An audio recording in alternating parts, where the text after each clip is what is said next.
박근혜 대통령의 두 번째 대국민 담화에도 성난 민심은 여전했습니다. 도민들은 반쪽짜리 사과라며 진정성을 의심했습니다. 군산조선소 가동이 중단될 것이라는 전망이 현실이 될 모양입니다. 군산시를 찾은 현대중공업 조선소장은 현재로서는 회생 대책이 없다고 밝혔습니다. 전북대병원을 방문한 정진엽 보건복지부 장관이 지적사항이 개선 안 된다면 연말 안이라도 번역응급의료센터로 재지정하겠다고 밝혔습니다.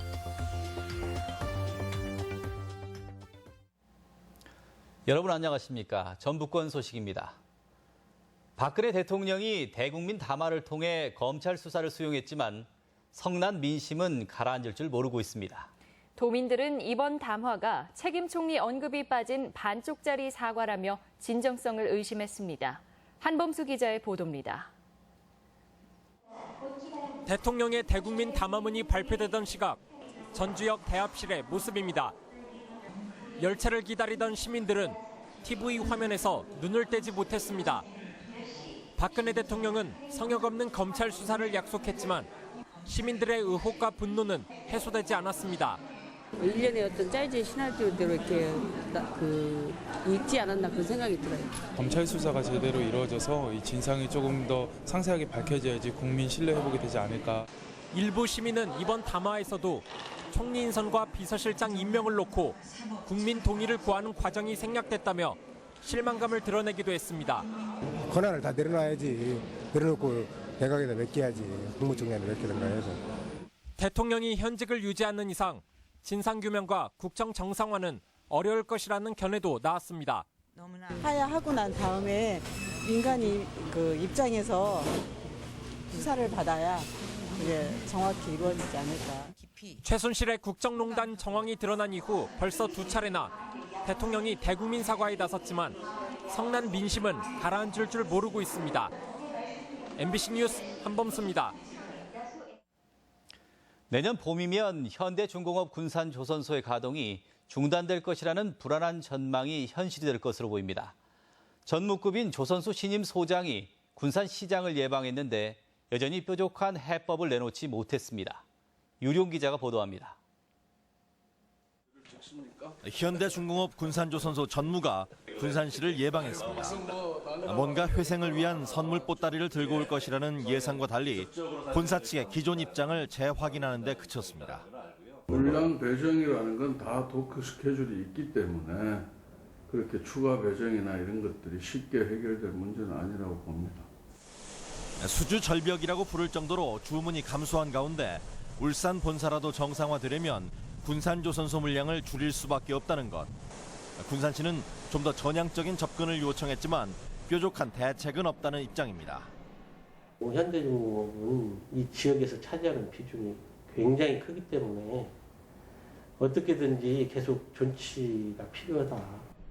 군산조선소에서는 현재 3척이 건조 중이고 도크 밖에서도 5척의 인테리어 공사가 진행돼 예년 물량은 유지되고 있습니다. 문제는 내년.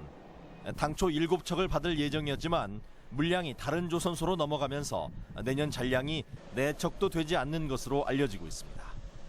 영업 인원을 더 보강을 했어요. 그래서 영업력을 많이 확충하고 있거든요. 그래서 최대한 가동 중단을 막으려고. 올해 배 11척을 건조해 1조 1천억 원의 매출이 예상되는 군산조선소. 과연 수주 절벽을 뛰어넘어 정상 궤도로 되돌아올 수 있을지 기대와 우려가 교차되고 있습니다. MBC 뉴스 유룡입니다. 지난달 20일 권역응급의료센터 지정 취소 결정이 났던 전북대병원의 의료 공백이 크지 않을 것으로 보입니다. 정진엽 보건복지부 장관은 지적사항이 개선만 된다면 연내라도 재지정하겠다는 입장입니다. 고차원 기자가 보도합니다. 지난 9월 중증 외상 소아 환자 사망 이후 진료상 문제점을 지적받아 권역응급센터 지정 취소가 진행 중인 전북대병원. 규정대로라면 취소 6개월 후에 재지정 여부를 검토할 수 있지만 복지부가 재지정 시기를 최대한 당기기로 했습니다. 복지부는 향후 이러한 사건이 재발하지 않도록 응급의료 체계를 개선하는 동시에 지역 의료 공백이 발생하지 않고 조기에 정상화되도록 노력을 할 계획입니다. 전북대병원은 복지부가 지적한 3가지 지적사항을 즉각 개선하겠다고 밝혔습니다. 병원 측은 의료진 확충과 비상진료체계 교육 강화, 응급환자 진료 컨트롤 타워를 구축하고 환자를 이송할 때 중앙응급의료센터에 신속히 통보하기로 했습니다. 비좁은 응급센터도 증축할 예정입니다. 인력이나 시설이랄지 그런 것들이 필요하다면 저희가 적극 투자를 해서 우리 도민들이 걱정하지 않고 이달 말쯤 전북대병원의 권역센터 지정 취소가 확정될 것으로 보이지만 재지정을 서두른다면 응급의료 공백은 걱정하지 않아도 될 것으로 보입니다. 정진엽 장관은 이번 사건은 특정 병원의 문제가 아닌 언제 어디서라도 반복될 수 있는 사안이라며 국내 응급의료 체계 전반을 뜯어고치겠다는 입장입니다. MBC 뉴스 고차원입니다. 삼례 3인조 강도 사건의 피의자들이 지난주 재심에서 무죄를 선고받고 검찰이 오늘 이들에 대한 항소를 포기하면서 17년 만에 무거운 누명의 굴레를 벗었습니다. 부당한 공권력의 피해가 얼마나 가혹한지 보여준 사건이었지만 검찰과 경찰의 사과는 지극히 형식적이었습니다. 강동엽 기자의 보도입니다. 끝없는 진범 논란을 일으켰던 삼례 3인조 강도 사건의 진실의 문은 무려 17년여 만에 열렸습니다. 검찰이 항소를 포기하면서 길게는 6년 동안 옥살이를 한 임명선 씨 등 3명에게 무죄가 확정된 겁니다. 검찰은 오랜 기간 고통을 겪은 3사람과 피해자 유족에게 깊은 위로를 전달했고 경찰도 사과했습니다. 당시 수사 과정에서 어떠한 잘못이 있었는지를 살펴보고 이 일을 우리 경찰의 앞으로의 큰 교훈으로 삼도록 하겠습니다. 지난 17년간 범죄자라는 굴레에 삶을 송두리째 빼앗겼던 3사람은 새 삶의 의지를 나타냈습니다. 그간의 삶을 조금이라도 되찾기 위해 당당히 형사보상과 국가배상 청구 절차를 밟아갈 예정입니다. 앞으로는 돌아가신 아빠를 생각해서라도 동생들 이제 많이 챙겨주고 새 출발하는 마음으로 열심히 살려고요. 공소시효 탓에 당시 수사기관의 강압과 부실 수사 여부를 밝히거나 책임자를 처벌하는 것은 불가능합니다. 이를 누구보다 잘 알아서인지 검찰과 경찰은 공식 회견 절차 없이 발표문 한 장으로 사건을 마무리 지었습니다. MBC 뉴스 강동엽입니다.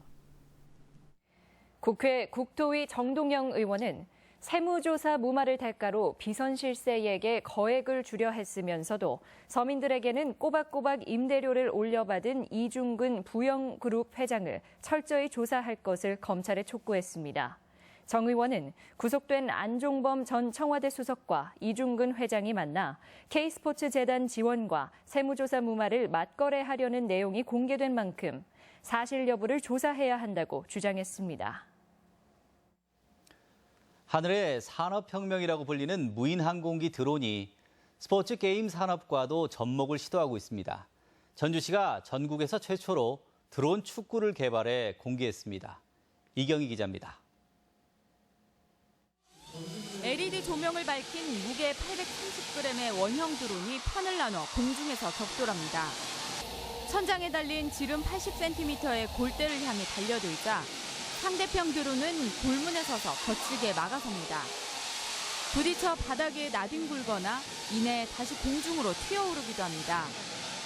3분 3회전 경기로 득실을 따져 승패를 가리는 경기로 국내에서 첫 시도되는 드론 축구입니다.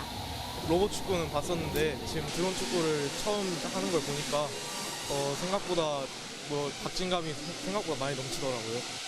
연관 효과가 다양해 핵심 미래 산업으로 각광받는 드론. 전주시는 이 드론에 가볍고 튼튼한 탄소로 보호기구를 만들어 드론 축구를 개발했습니다. 월드컵 경기장 내 드론 경기장은 당분간 일반에 무료로 공개하고 동호회가 활성화되면 리그 대회도 열 방침입니다. 대중이 즐길 수 있는 새로운 레포츠를 개발해 보면 어떤가 해서 고민을 시작하게 됐고요. 드론 축구 같은 경우는 이제 관중이 같이 즐길 수 있는. 전주시는 드론 축구 외에도 관련 산업을 역점 사업으로 추진할 계획입니다. 농업 드론 밸리를 구축을 해서 인프라를 가진 다음에 기업 지원과 홍보를 통해서 우리 전주의 신산업으로 상품성은 충분하지만 드론 가격을 낮추거나 잘 부서지는 소재를 보완하는 일은 대중화를 위한 과제로 지적되고 있습니다. MBC 뉴스 이경입니다. 국내 최대 단풍 관광지인 정읍 내장산이 이번 주 절정을 맞을 전망입니다. 내장산 국립공원은 이번 주말부터 절정기를 맞아 공원 입구부터 내장사 3.2km 구간과 설해봉길 5.9km에서 붉은 내장산 단풍을 즐길 수 있을 것이라고 밝혔습니다. 하지만 남원 지리산과 무주 덕유산, 적산산 등은 최근 추위로 서리가 내려 단풍이 상당수 졌다고 국립공원 측은 밝혔습니다. 오늘의 간추린 뉴스입니다. 주말인 내일 전주 객사 앞 충격로가 전면 통제됩니다. 전주시는 내일 오전 10시부터 오후 6시까지 전주 객사 앞에서 다가교 사거리까지 600m 구간을 통제해 각종 문화 행사가 열리는 차 없는 사람의 거리를 첫 시행합니다. 전라북도 자활사업 참여자와 종사자 1,500여 명은 익산 실내체육관에서 어울 한마당 행사를 열었습니다. 자활 지역에 담다라는 주제로 열린 행사 참가자들은 릴레이와 풍선 터뜨리기, 단체 줄넘기와 센터별 장기자랑 경연을 벌였습니다. 제3회 새만금 사진 공모전이 600여 점의 사진 작품이 출품된 가운데 전주 MBC에서 시상식이 열렸습니다. 수상자는 고요한 고군산대교를 출품한 백한우 씨가 대상의 영예를 차지했으며 작품 외가리의 임종엽 씨 등 5명은 최우수상과 우수상, 장려상을 각각 받았습니다. 현대중공업 군산조선소의 도크 폐쇄가 기정사실화되면서 지역 경제의 위기감이 높아지고 있습니다. 전주문화방송은 내일 아침 7시 30분부터 방송되는 시사토론에서 군산조선소 가동 중단이 지역 경제에 미칠 파장과 정부의 대책의 실효성 그리고 대응책을 깊이 있게 모색합니다. 많은 시청 바랍니다. 간추린 뉴스였습니다. 최근 발굴에 나선 전봉준 장군 추정 묘역이 전 장군과는 관련이 없는 것으로 확인됐습니다.